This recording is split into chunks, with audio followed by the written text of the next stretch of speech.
Well, hello, hello. I'd like to talk a little bit about science, if you will.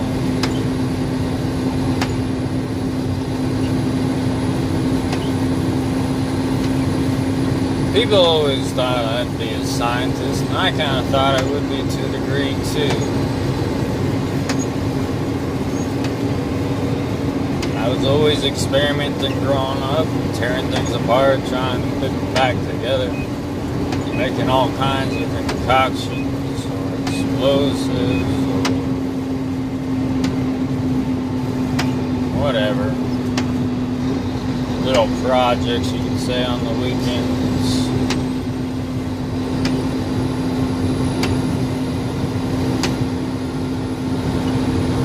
But I'd always get pissed off people start talking about things like it's smart, or that just because you're into science you must be smart, or that if you're good at math that means that you have a better chance of being successful or smart. I've always made fun of these things regardless of how good I was at them.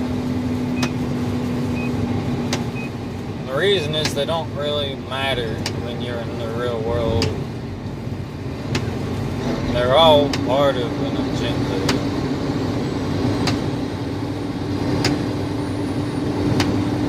Now, you can extrapolate certain principles and apply it to a project you're working on.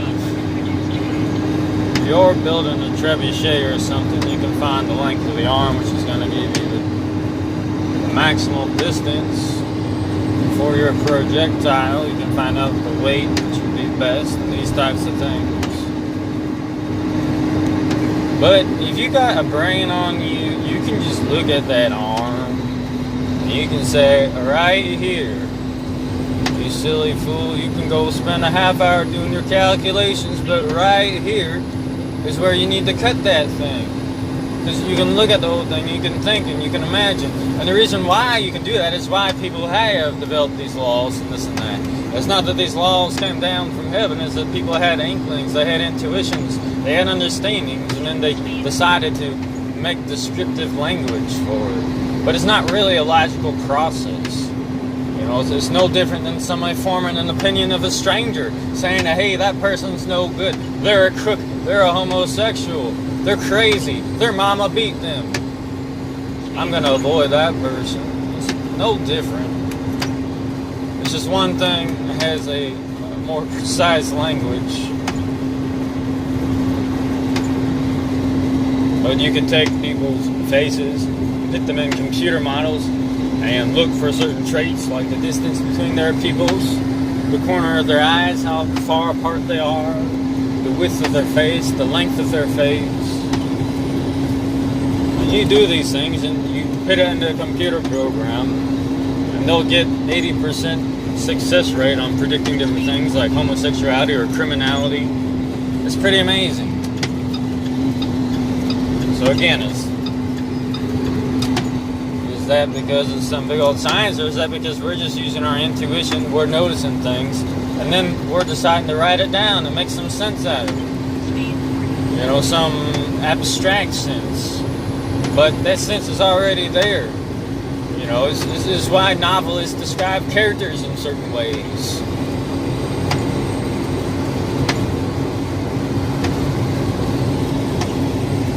Well, anyway, we get this idea that science is an authority, that it's something out there, like an entity unto itself, a god, an altar. But what it really is a perverse idol which you make sacrifices to, and you sacrifice the intelligence of your mind, and you pay donations of in terms of research and public spending and all these industries which are paying for their horror sciences, and you're really even to a degree selling your own integrity, because you know, it's like you're so bent on being right that all of a sudden now you have to go through all these troubles, techniques to prove that you're right, which is fine and dandy. Like, you know, if you're about to make a rocket, you want to sell it to somebody, you might want to have some design, and you might want to show it firing off a few times, sure. You know, but the basic thing is you can make anything correct in a scientific way for the most part. Nutritional studies are a great example of this. There's so much data out there. You know, you tell the company what you want them to find, and they'll find it, and that's how it works. It's not the other way around where you're actually honestly trying to figure out what's going on.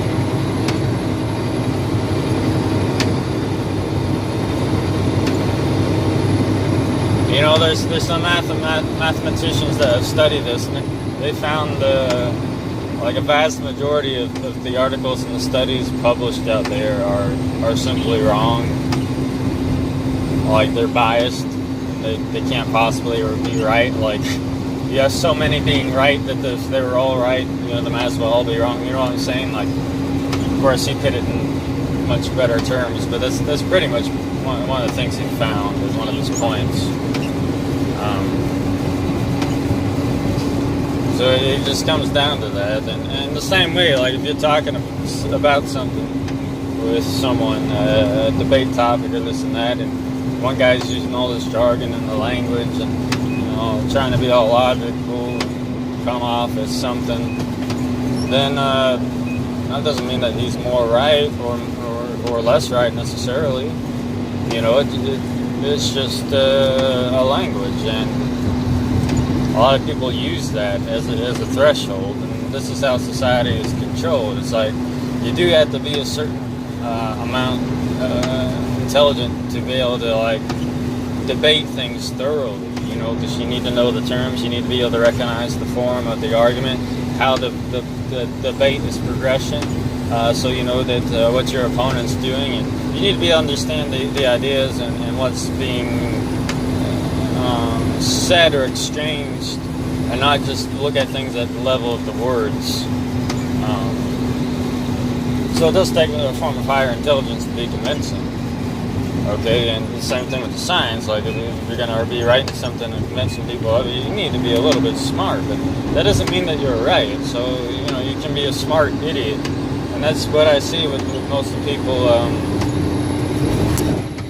in this society. Is it doesn't matter how smart you are, you can still be a damn fool when it comes down to it. And in fact, this is the design of it. This is what you're trained for.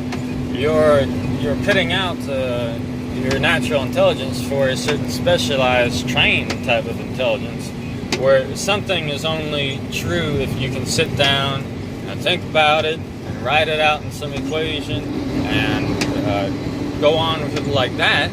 But the problem is, in real life, you know, all these things are happening just the same. Like, in that situation, you may be able to isolate something and get some result, but there's a million things going on that you have no idea about. You don't understand whatsoever. You're just doing a specific task for a specific purpose, right? And whenever you're living, all these things are going on, but you don't think that your method of thinking can apply to these, and you think that method of thinking is the one that you use to arrive at truth. So what you do is you give up your personal life intelligence for a sort of specialized intellectual intelligence, which applies in certain areas. But you know, the thing is, what's going on for the most part in the world, it's not isolated. All these different strings are being pulled and in a similar direction. But again, you're in your little sphere of specialization, so you can't see it. You don't care about it. You know, this is why scientists can be so detached from the world.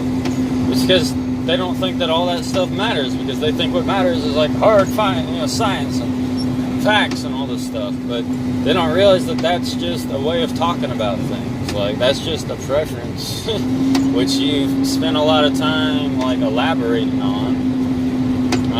Like, yeah, there's something real out there, but there's many ways of arriving at what's real. Like I said, you know, you can have your illiterate countryman just making a generator out of his lawnmower when his power goes out, And he doesn't know much of anything, but he does it. You know, I'm the only guy who did that exact thing. That's why I use the example, because it's an example, sure, but it's an actuality, like it happened. And same thing for any case. Like, you can just look at something, you get the right answer. You know, you can picture it in your head.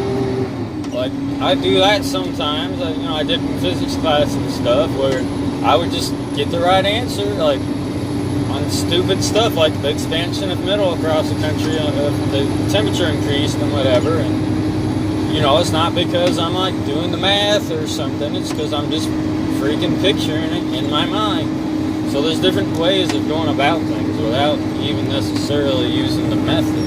And once you get stuck in the idea that you always need the method, you're limiting yourself, and you're divorcing yourself from the rest of society and your own nature, from human nature. So it's kind of one of those diabolical things. You're studying nature to find principles, but you're actually tearing nature apart, and you're becoming less of a human.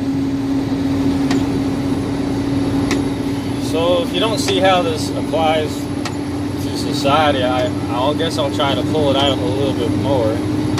Instead, you have, like, scientists who are working on these chemicals, and they're not thinking about how the chemicals go into the streams and go into the fish, and then go into their pregnant wives' bodies, and then go into their kids. And maybe there's a reason why your kid isn't as smart as you, or can't do the calculus, or whatever it is.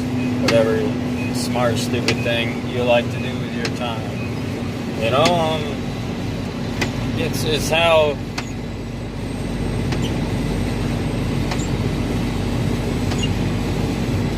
certain ideas are controlled for. That is why we haven't had any innovation in science. Because again, science ain't all bad. I just gave it a rip. But true science, where you're actually trying to figure out things and you're using your natural intelligence, and then you're looking for methods instead of trying to use these methods to gather up something.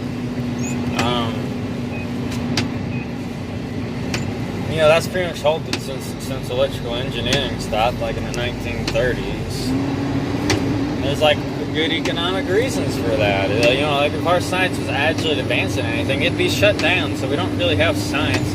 We have further development of already established principles, and we're just working with those principles and not looking at anything else. Like,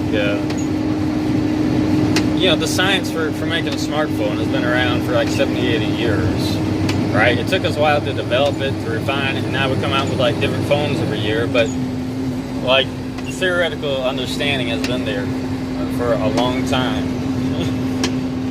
Nothing's been new going on, and they actually shut it down. And these people, the types of people who discover these things, they're not like your textbook academics. Like, sure, they could probably kick some ass when it comes to, like, doing stuff in the classroom, but when you're actually, like, trying to experiment with things and develop techniques, a lot of this stuff, like special electrical stuff, they were just doing it.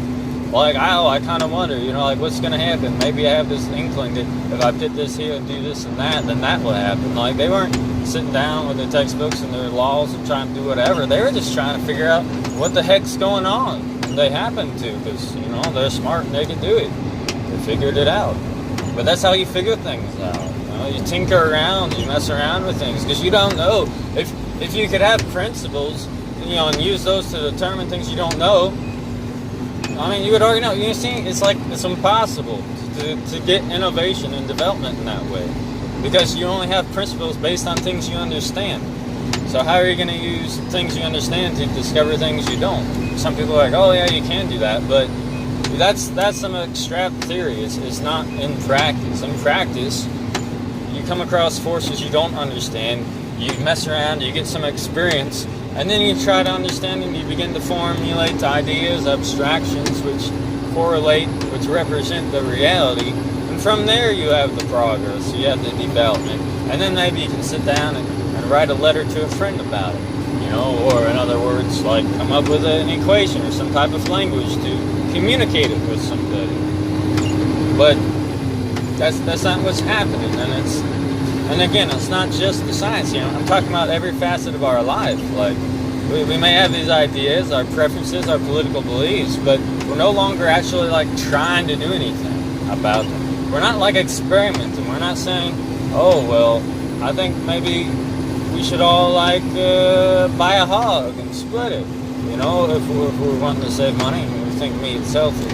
Or, you know, maybe we should pool together our block and get some solar panels or something. You know, if we're sick of paying the electric bills. You know, we could be doing these things, but we'd have to actually, like, get out there and, like, install it or pay for someone to do it. But, you know what I'm saying? It's like, we don't think like that anymore because it's been trained out of us because we're smart. We have answers. We have techniques. You know, like, the solutions are already here. They've already been found. The principles of nature are well understood. You know, I don't think that's the case. I think they just have us in this little spot that they want us, an ongoing predicament. You know, on one hand, like, never-ending never-ending progress, but on the other hand, a complete lack of true innovation. You know, it's like a different iPhone every year, but it's really the same stupid phone. You know what I mean? Like, I can think of a million ways it could be better. You know, it's really not that smart to come down to it. I mean, sometimes it's cool, and yeah, it's useful for things, but it's not everything. So I hope you kind of, I've had a little reflection here with me about, you know, what's really progress, what intelligence is, and how specializing our interests by saying we're in this camp and we're in that camp, it's really dooming you to just be an imbecile when it comes to the full picture. You know, like, I'm a mathematician. Well, what you eating, Mr. Mathematician? Are you going to get a cavity? Or are you going to end up dying 20 years sooner? What are you teaching to your kids, mathematician? What's the world that they're going to be in, Mr. Mathematician? You know, or Mr. Flat Earther? Oh, there's flat. Well, yeah, okay, cool. You know, but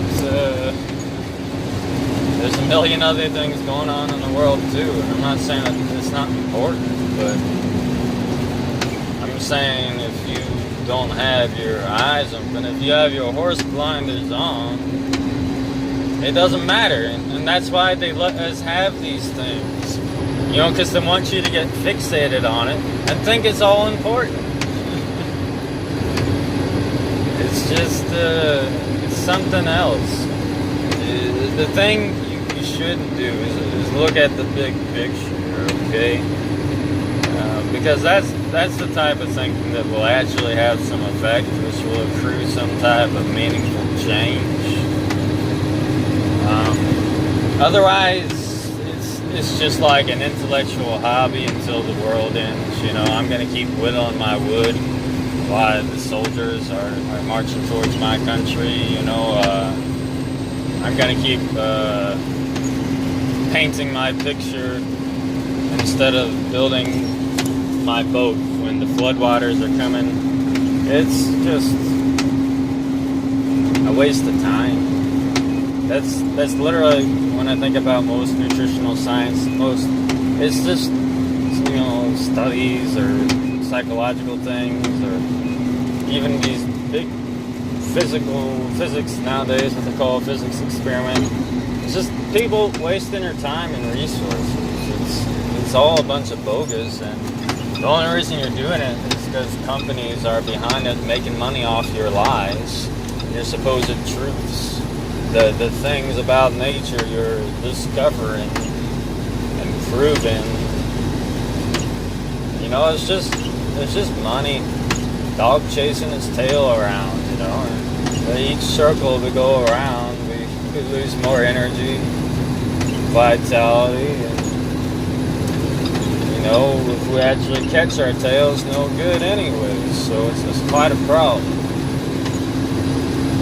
But I'll leave you with that, and I hope you have a good one.